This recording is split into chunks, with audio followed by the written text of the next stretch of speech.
ఈరోజు 27వ తారీఖు వైశాఖ శుద్ధ ఏకాదశి శుభ సోమవారం.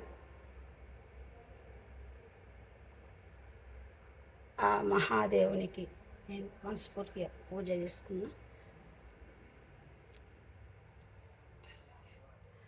తుమ్మి పూలతోటి, మల్లెపూలతోటి, మందార పూలు,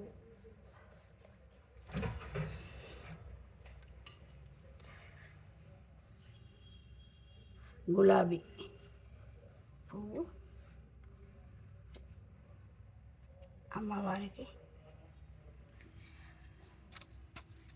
ఈరోజు ఏకాదశి తులసి దళాలతో వెంకటేశ్వర్ల స్వామికి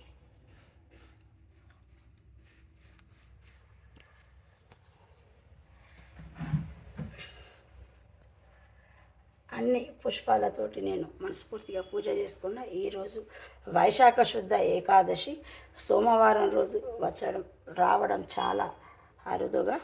ఇట్లా ఏకాదశి ఆ లయకారుడు స్థితికారుని రోజు రెండు కలిసి రావడం ఇట్లా మనందరికీ చాలా ఆనందకరం.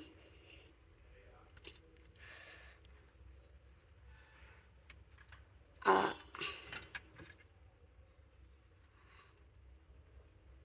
12 జ్యోతిర్లింగాల దీవెనలు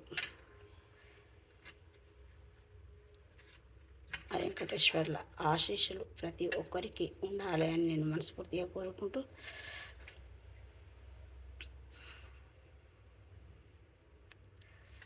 శ్రీశైల మల్లన్న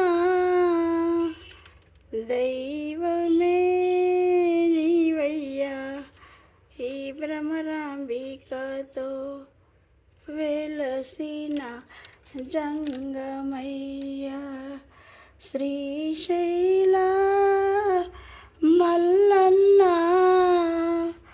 దైవమే నీవయ్యా, ఈ భ్రమరాంబికతో వెలసిన జంగమయ్యా. ప్రతి ఒక్కరికి ఆ పార్వతీ పరమేశ్వర్ల దీవెనలు ఉండాలి అని నేను మనస్ఫూర్తిగా కోరుకుంటూ, ఈరోజు అన్నవరంలో సత్యనారాయణ కళ్యాణ మహోత్సవం. మరి ఆ సత్యదేవుని దీవెనలు కూడా ప్రతి ఒక్కరికి ఉండాలి అని నేను మనస్ఫూర్తిగా కోరుకుంటూ, ఈరోజు ఏకాదశి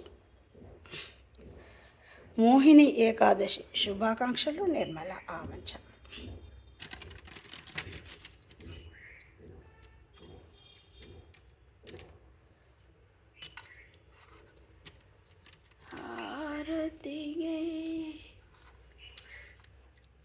ఆ మహాదేవునికి మహాఆరతి.